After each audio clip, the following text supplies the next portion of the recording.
কলে কখনো তিনি সুরভি, কখনো বা মিম।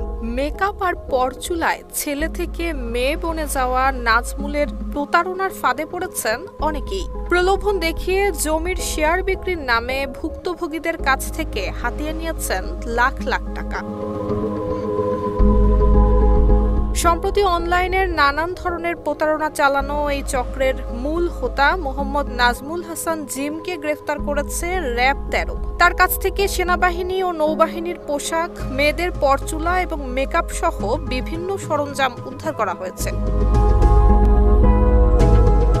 সম্প্রতি নাজমুল ও তার সহযোগীরা সেনা সদস্য সেজে এক ভুক্তভোগীকে ১০ কাঠা জমির শেয়ার বিক্রির প্রস্তাব দেয়। আপনার প্রিয় কাপড়ের যত্নে এলো এনজাইম সমৃদ্ধ Arik silver wash detergent powder ৫০০ গ্রাম মাত্র ৭০ টাকা। প্রিমার্ক।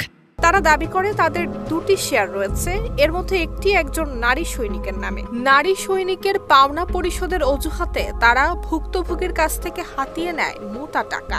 অনলাইনে ভিডিও কলে সেনা ইউনিফর্ম পরে কথা বলে তারা ভুক্তভোগীর বিশ্বাস অর্জন করে এবং অল্প টাকায় শেয়ার দেওয়ার প্রলোভন দেখায়। এরপর প্রতারিত হয়ে ভুক্তভোগী অভিযোগ জানালে র‍্যাবের অভিযানে গ্রেপ্তার হন নাজমুল। গ্রেফতারের পর পরবর্তী আইনানুগ ব্যবস্থা গ্রহণের জন্য তাকে সংশ্লিষ্ট থানায় হস্তান্তর করা হয়েছে।